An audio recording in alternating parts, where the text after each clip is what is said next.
코로나 전국으로 인해서 많은 활동에 제약을 받지만은 연락해 보면은 바쁘지 않은 사람이 없습니다. 잘 돼도 바쁘고 안 돼도 바쁘다는 것입니다.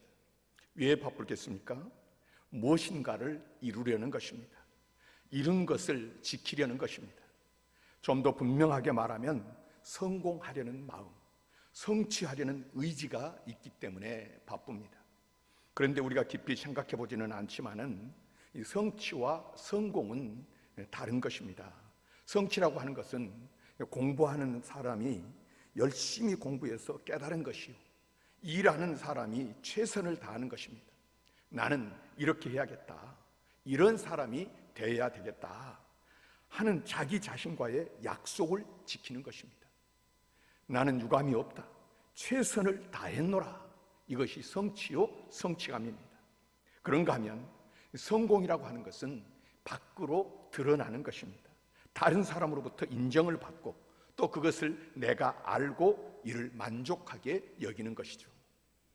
성취와 성공 둘 다 가질 수 있다면 더 없이 좋은 일이겠습니다마는 이것을 잊지 말아야 됩니다. 성공은 없어도 성취는 있어야 하는 것입니다.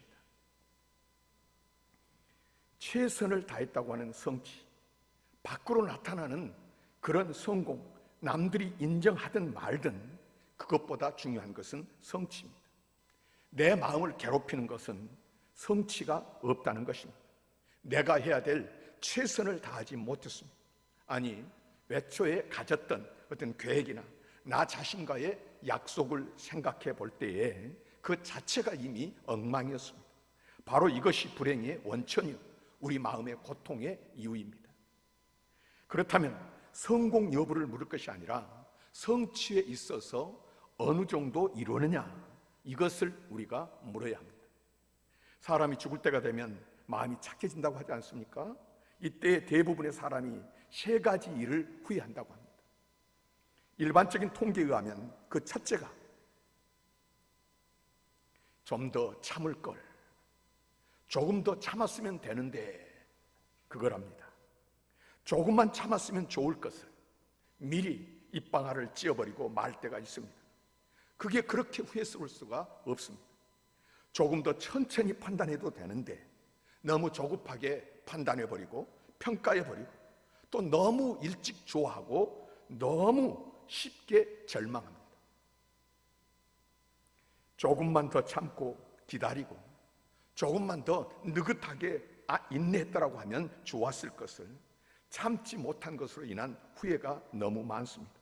어떤 사람은 10년 동안이나 잘 참아 나오다가 한순간에 그만 실수를 합니다. 그리고는 조금만 더 참았으면 되는데 합니다. 보십시오.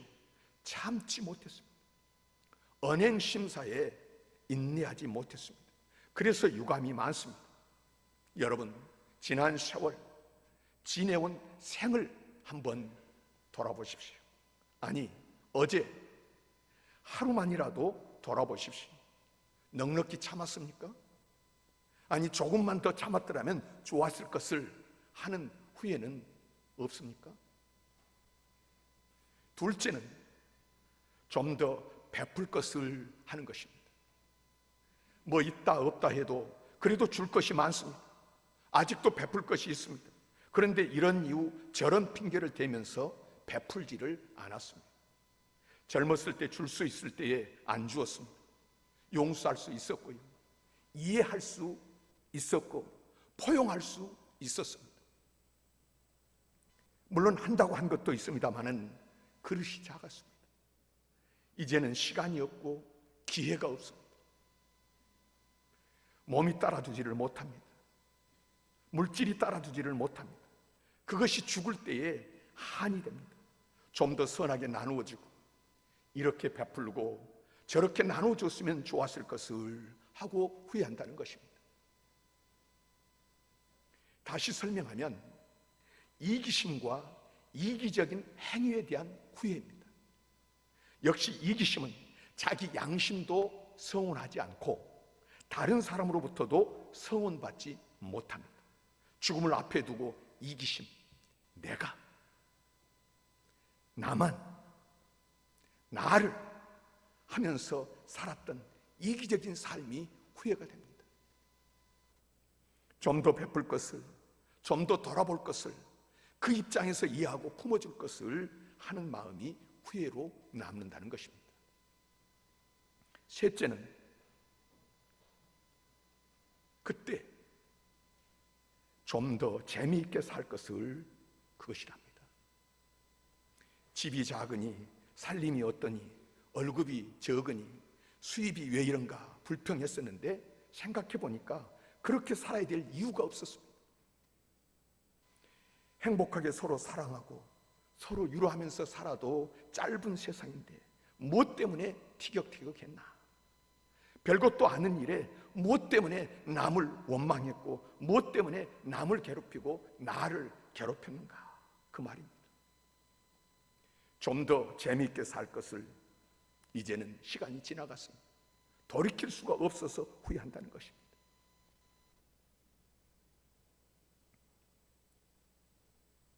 많은 시간은 아니지만 저도 이 순간까지 지나면서 이제 어떤 사람을 만나면 제일 많이 하는 말이 즐겁게 살아라, 기뻐해라, 누려라, 지난날의 일을 마음에 두지 말고 항상 감사하라. 사실 우리가 지금 얼마나 행복한 삶을 삽니까? 그런데 아직도 원망을 합니다. 가만히 생각해 보면 얼마든지 좀 더 재미있게, 좀 더 즐겁게 감사하면서 누릴 수 있는데 말입니다. 잃은 것과 얻은 것, 성공과 실패, 이것은 계산법의 문제입니다. 다시 말해서 계산 규범에 따라서 누구는 실패했다고 하나 성공이 될 수가 있고, 어느 쪽에서는 성공했다고 하나 실패가 될 수 있습니다. 규범에 따라서 평가가 달라지죠. 지혜를 말씀하시는 하나님의 말씀 잠언을 놓고 한번 계산해 보시기 바랍니다. 잠언 16장 8절 말씀입니다. 적은 소득이 공의를 겸하면 많은 소득이 불의를 겸한 것보다 나으니라. 소득이 있었어요. 그러나 의를 잃어버렸습니다. 이것은 얻은 것일까요? 잃은 것일까요? 비록 물질적으로는 얻은 것이 없습니다. 그러나 의롭게 살았습니다. 과거보다 좀 더 진실했고요, 과거보다 좀 더 의에 가깝게 살았습니다. 이것은 얻은 것입니까? 잃은 것입니까?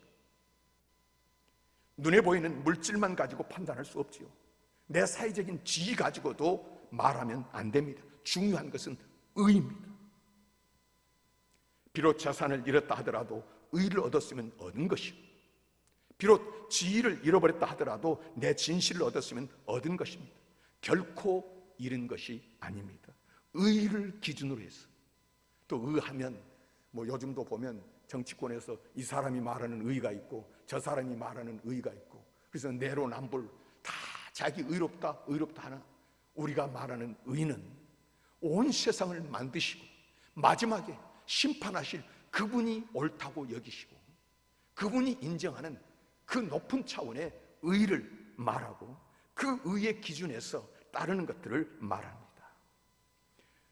의를 기준해서 잃은 것과 얻은 것을 평가할 수 있는 그런 계산법을 찾아야 됩니다.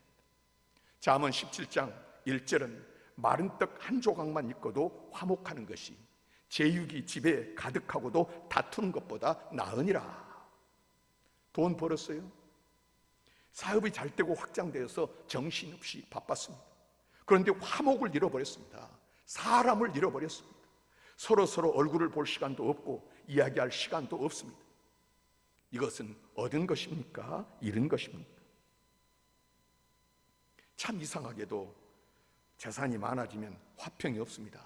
오히려 가난하고 어려운 때에 서로 위로하면서 화평하는 것을 볼 수가 있습니다. 그렇기에 마른 떡 한 조각만 있고도 비록 물질적으로 가난하더라도 아주 화목하게 되었고 사업은 실패했지만 화평하게 되었다고 하면 그것은 잃었다고 할 수 없습니다. 때때로 우리는 그런 분들을 봅니다. 한참 바쁘게 살아갈 때는 부부가 서로 밝은 데서 얼굴을 볼 수가 없었습니다. 무엇을 생각하거나 이야기하고 마음을 나눌 겨를이 없었습니다. 그러나 병들고 병원에 입원한 다음에야 네 애가 마주 앉아서 서로 위로하면서 모처럼 진실한 대화를 나누는 모습을 볼 수가 있습니다. 그렇습니다. 이렇다고 생각할 것이 아니면 화평은 이 모든 것보다 큰 것이고, 화목을 얻었고 화평을 얻었고 은혜를 깨달았으면 많은 것을 얻은 것이지 결코 잃어버린 것이 아닙니다. 반대로 많은 것을 얻었다고 하면서 화평이 깨지고 부자지간에 형제 자매 간에 불화가 일어난다면 그것은 완전히 실패입니다. 저는 최근에 주변에서 형제들과 왕래가 끊어지고 담을 쌓고 산다고 하는 분들을 심심치 않게 봅니다. 장례 치르고 유산 문제로 형제간에 싸웠다는 것입니다. 그래요. 그렇게 싸워가지고 가졌다고 해서, 많이 소유했다고 해서 성공했다고 할 수 있겠습니까? 잠언 22장 1절을 통해서 하나님 말씀하십니다. 많은 재물보다 명예를 택할 것이요, 재산을 잃어버렸어도 명예를 얻었으면 얻은 것입니다. 높은 의미에서 명예를 소중히 여겨야 됩니다. 하나님의 자녀라는 명예, 하나님 나라의 시민권자라는 명예, 그리스도께서 핏값으로 나를 구원해 주셨다는 이 놀라운 명예, 그리스도인 성도라는 명예, 이 세상에 어디에 무엇과 비교할 수 있겠습니까? 그런데 이 소중한 명예를 시작처럼 이 명예를 세상 영광과 바꾸어 버리고, 이상하게도 명예는 돈 있는 사람에게 주어지지 않습니다. 출세한 사람에게도 주어지지 않습니다. 보다 진실한, 보다 의를 위한 고난을 많이 겪은 바로 그 사람에게 주어지는 것입니다.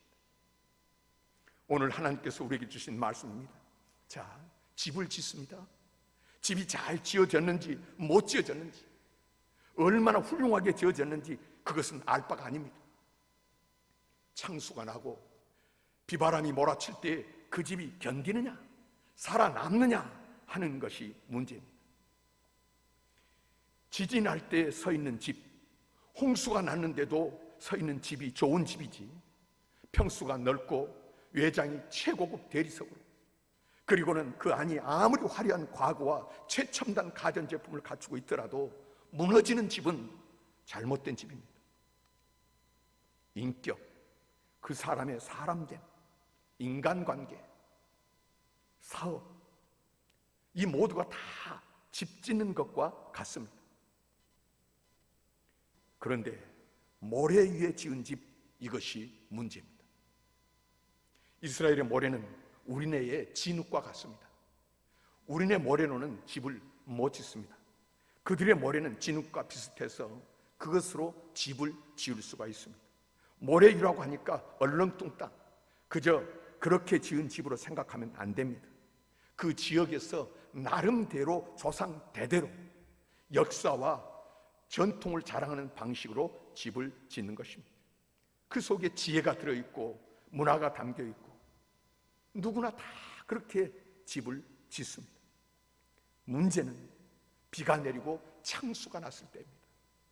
요즘 코로나19에 가려져서 잘 보도가 안 되고 있습니다마는 최근에 유럽이나 또 아메리카 대륙, 아시아, 아프리카, 오세아니아, 세계 모든 곳에서 전 세계적으로 전에 경험하지 못했던 기상이변으로 몸살을 앓고 있는 것을 볼 수 있습니다. 상상을 초월하는 폭우가 쏟아져, 주먹만한 우박이 쏟아져서 보니까 차 유리가 다 깨지고 지붕이 다 날아가고, 그런데 그 우박이 몇 개 내리고 만 것이 아니라 얼마나 많이 내리는지 길에 홍수처럼 우박이 떠밀려 내려가는 그런 일들이 다반사로 세계 곳곳에서 지금 일어나고 있습니다. 도시가 파괴되고요, 많은 사람이 죽어갑니다. 비가 내리고 창수가 났을 때의 모습입니다. 그러나 오늘 주신 말씀에서 비가 내리고 창수가 난다는 말은 이런 자연적인 재난만을 의미하지 않습니다. 여기에는 이중적인 의미가 담겨져 있는데요, 하나는 삶의 어려움과 압박들을 말하는 것입니다.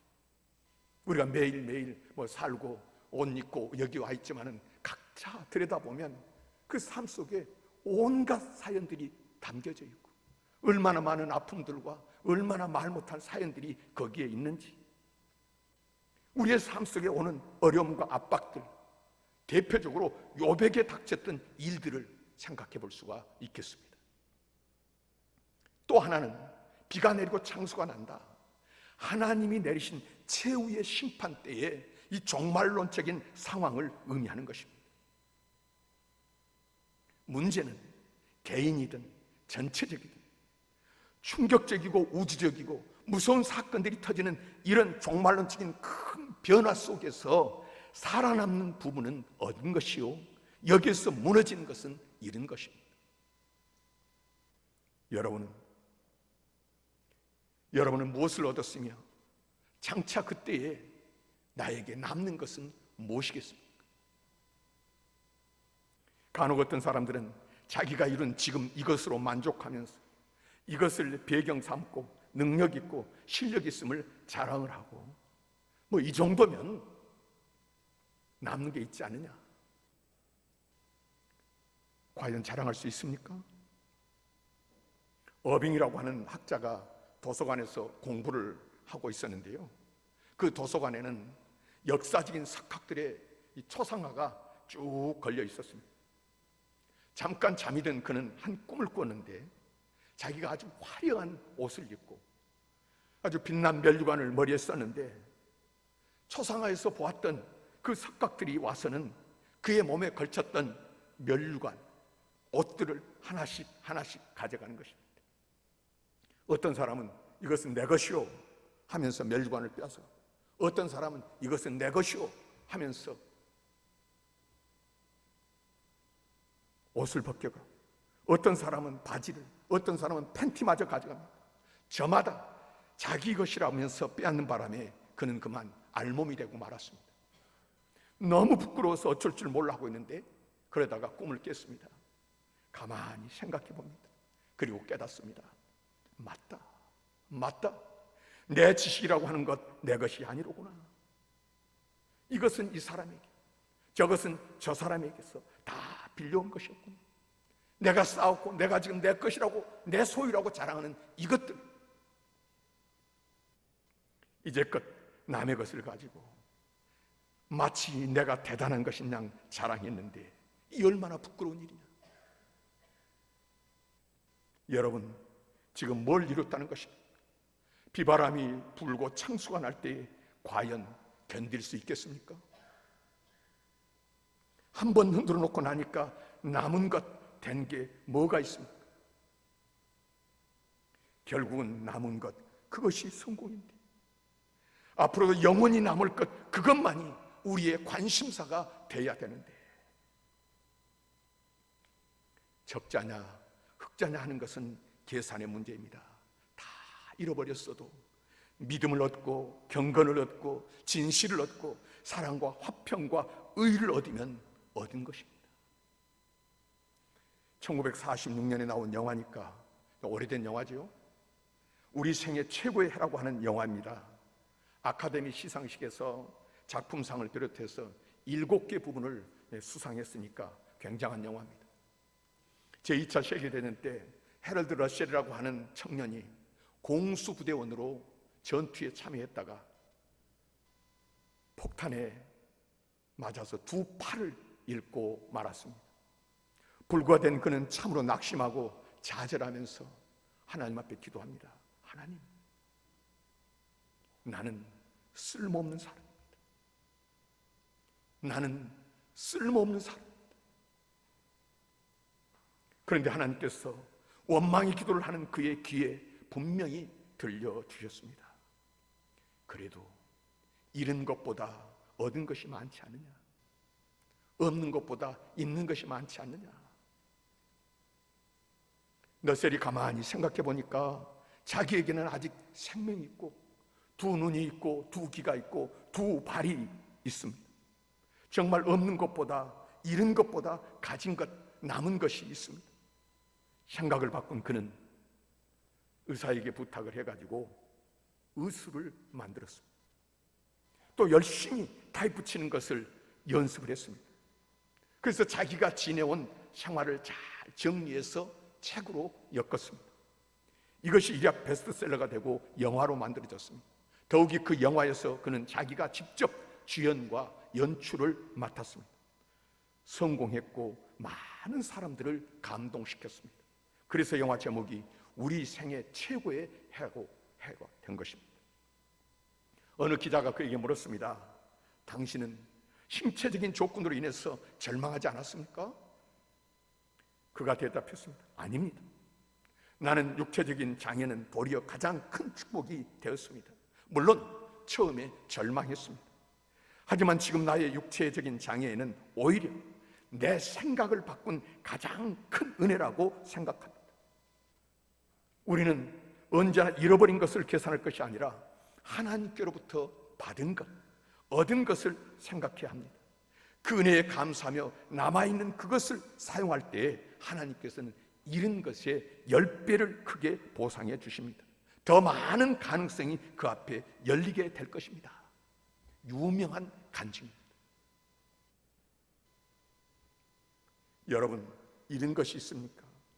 얻은 것이 더 많음을 잊지 마시길 바랍니다. 얻은 것에 대하여 최선을 다할 때 우리 앞에 엄청난 새로운 기회가 주어진다는 것이죠. 주님께서 말씀하십니다. 나의 이 말을 듣고 행하는 자는 그 집을 반석 위에 지은 지혜로운 사람 같으리니 비가 내리고 창수가 나고 바람이 불어 그 집에 부딪히되 무너지지 아니하나니. 나의 이 말을 듣고, 누구든지요, 어떤 사람의 말을 듣고 그 말을 따라서 살아가려고 할 때 가장 선행되는 것은 그 말하는 분의 인격입니다. 그 말하는 분의 존재 자체입니다. 그분이 어떤 분이냐, 그래서 그분의 말씀을 듣고 따를 것인가, 따르지 않을 것인가. 여러분, 나의 하는 이 말을 듣고 행하는 그 사람은 인생을 반석 위에 집을 지은 지혜로운 사람이라고 꺼리낌 없이 말씀하시는 이분은 누구십니까? 이분은 무슨 자신감, 무슨 배경을 가지고 나의 말을 듣고 지키면 눈에 보이는 이 모든 것들이 다 쓰러져 밀려갈지라도 나의 말을 듣고 지키는 자는, 도대체 이분은 어떤 분이십니까? 여러분, 복음의 핵심은 그분, 말씀하시는 분 예수 그리스도입니다. 오늘 많은 사람들이 착하게 살아라, 나누고 살아라, 선하게 살아라, 그분이 하는 말씀, 그것을 중요하게 여기잖아. 더 분명한 것은 자기 몸을 십자가에 내어주신 그분, 예수 그리스도이십니다. 그분은 인생이 아니십니다. 하나님이십니다. 그래서 시건하지 않으십니다. 신실하시고요, 영원토록 신실하십니다. 그 영원하심 속에 오늘이 있고 지금 이 순간이 있습니다. 어제나 오늘이나 영원토록 변함없으신 그분,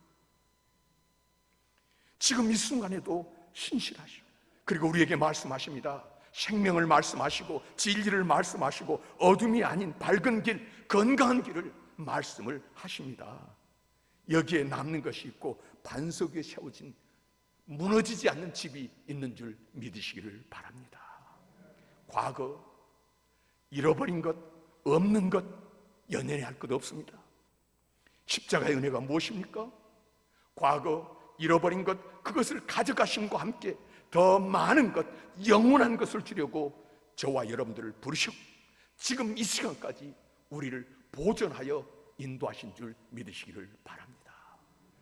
저와 여러분들이 지금 이 자리에, 주님 앞에 예배하는 자리에, 몸된 교회에 있다고 하는 것은 이미 주님의 그 영원하신 사랑이 나를 향하고 있고 변함없이 나에게 부어주고 있음을 말씀하시는 것입니다. 사도 바울이 이것을 알았기 때문에 다른 사람들은 그렇게 가지고 싶어 했던 그 가문, 그 배움, 세상 영광, 그는 배설물처럼 여겼다고 말씀합니다. 비바람이 몰아치고 창수가 나고 온 세상이 뒤집혀도 예수 그리스도를 믿고 그 말씀의 길을 가는 그 사람 무너지지 않습니다. 나의 이 말을 듣고 행하는 자는 그 집을 반석에 지은 지혜로운 사람 같으리.